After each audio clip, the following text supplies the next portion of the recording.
Ja, er zijn zoveel mensen.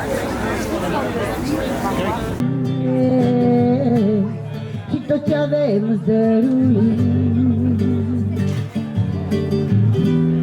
Terminen ganning un katime Jemun kem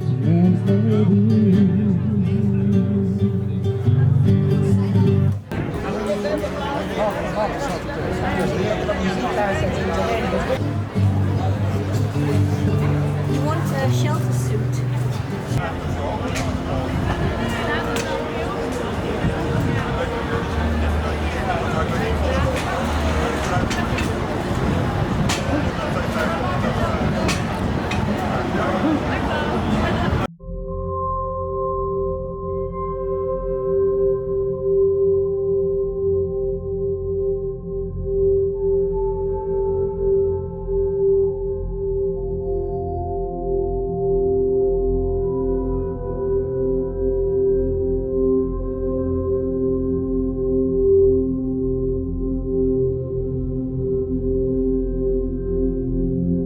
Veel dakloze mensen die hebben recht op opvang in Rotterdam. De gemeente heeft daar een paar slaapplaatsen voor, een paar gebouwen met begeleiding. Maar we zien steeds meer dakloze mensen die daarvoor niet in aanmerking komen. Die daarvan worden buitengesloten. Die dakloos zijn, die diep in de problemen zitten. Maar die geen recht hebben, of geen recht krijgen eigenlijk, beter gezegd, van de gemeente op een slaapplaats. Dus we zien een sterke groei van EU-migranten, zo heet dat in het jargon, migranten vanuit de Europese Unie, die op straat terechtkomen. Vaak hebben ze eerst een tijd lang gewerkt, maar nadat ze hebben gewerkt, bijvoorbeeld door een arbeidsconflict of omdat ze ziek worden of door een ongeval op het werk, raken ze hun werk kwijt en vervolgens ook meteen hun woning. En dan ga je heel snel van dat je je zaakjes goed op orde hebt naar je bent een haveloze zwerver die nergens anders terecht kan. Omdat ze hier nog niet zo lang zijn, krijgen ze van de Nederlandse overheid geen recht om deel te nemen aan de sociale zekerheid. Om een beroep te doen bijvoorbeeld op een uitkering. En een beroep te doen op een zorgtoeslag en op woonbescherming. En daar geldt ook de daklozenopvang geldt hetzelfde voor.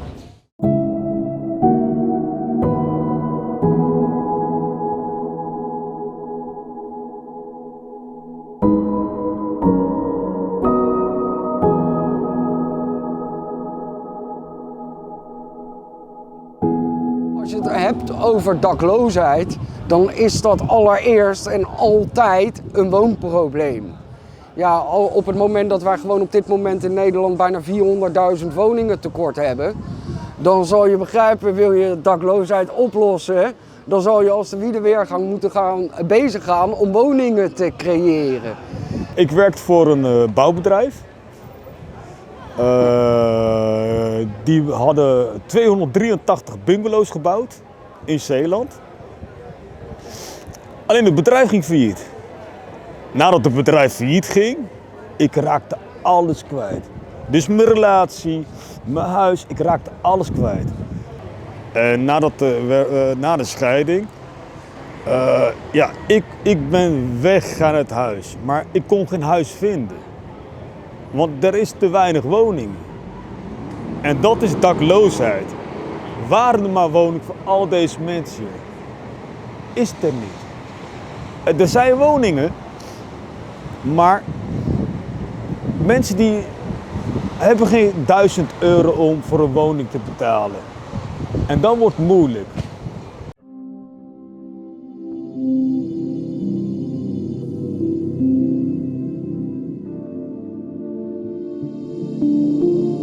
Ik ging naar de gemeente toe. Joh.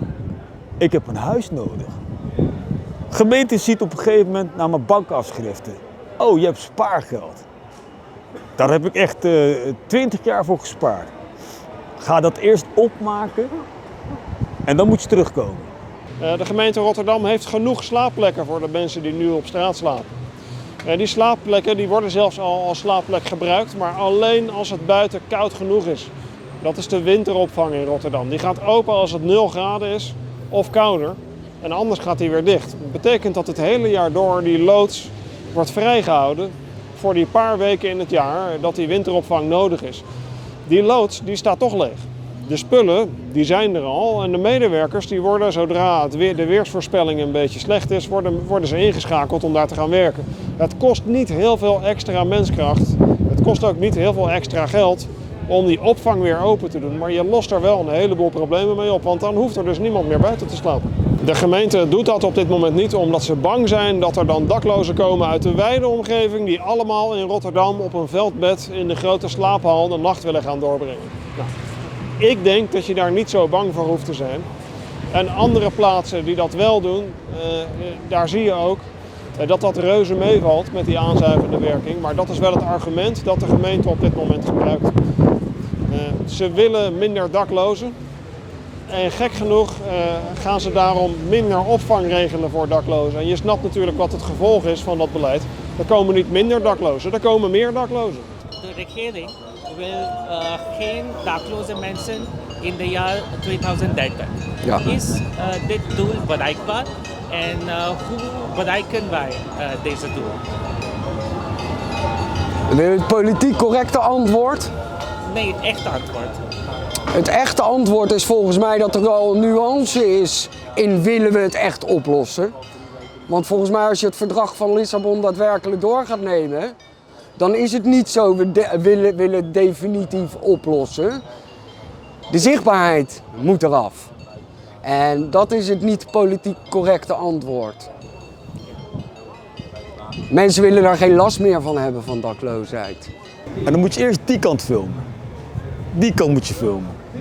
Hey klootzakken, geef ons nou gewoon een woning. Er zijn genoeg woningen. Er zijn genoeg opties dat mensen die geen woning hebben, kunnen wonen. En dat is het belangrijkste.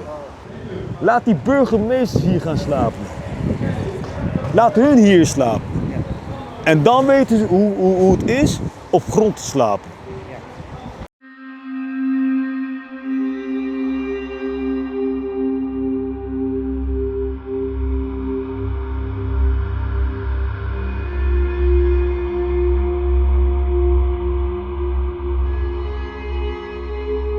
Het is altijd een huisvestingsprobleem. En op het moment dat jij geen dak boven je hoofd hebt en je moet op zo'n koude nacht als vandaag en dan dag in dag uit en je hebt geen uitzicht op een oplossing, dat doet iets met je. En dan is het heel erg logisch dat mensen in die noodsituatie of naar de drank grijpen of boos worden of daarmee overlast veroorzaken. Ja, het is een optelsom.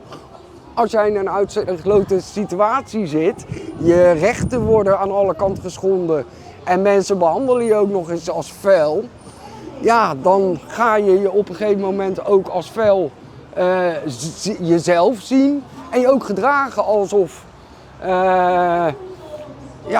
je het zelf niet waard bent. Ik heb geen nachtrust. Ik slaap niet. Ik weet niet wat ik moet eten vandaag. Ik weet niet waar ik moet slapen. Ik weet niet waar ik moet gaan. Hoe moet ik werken? Moet ik tegen mijn collega's zeggen, hey, luister dan. Kom me ophalen. Ik ga bij boom 4, tak 3 moet je me ophalen. Ik heb 4 maanden in het bos geslapen. Ook in de tent. En in parkeergarages. Mag je daar slapen? Nee.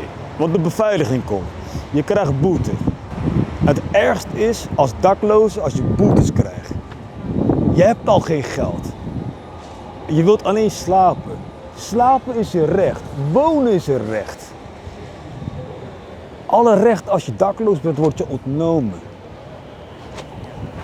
En dat doet pijn. Ik heb mensen zien overlijden. Omdat ze geen nachtrust hebben. Ze weten niet waar ze naartoe moeten gaan. Een neerwaartse spiraal. Hè? Als je beneden bent, probeer maar weer naar boven te komen. Dat is moeilijk.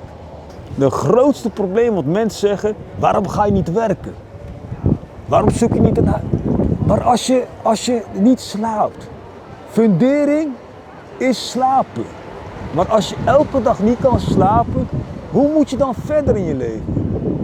En dat is echt op zijn Nederlands gezegd rot.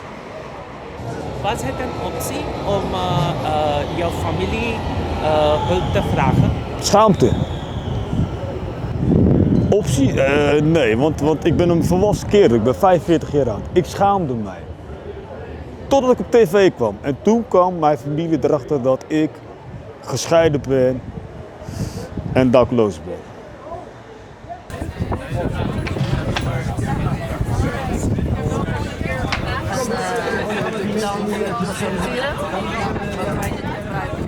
Mijn naam is Giuliano Francesca. Ik ben dakloos. Nu slaap ik wel binnen in mijn kamer, maar globaal slaap ik gewoon buiten overal. Ik ga met de trein naar Groningen, naar Utrecht, ik slaap overal. Ik ga nu een jointje proberen te tekenen. Ik heb net een coffeeshop getekend, omdat ik hou graag van een jointje roken, dat vind ik lekker. En als ik klaar ben met jointje roken, dan ga ik ook altijd naar de Gal en Gal. Dan drink ik een biertje bij mijn jointje. En dan ga ik proberen een jointje te tekenen. Ik ben niet zo goed in tekenen, maar ik ga mijn best doen.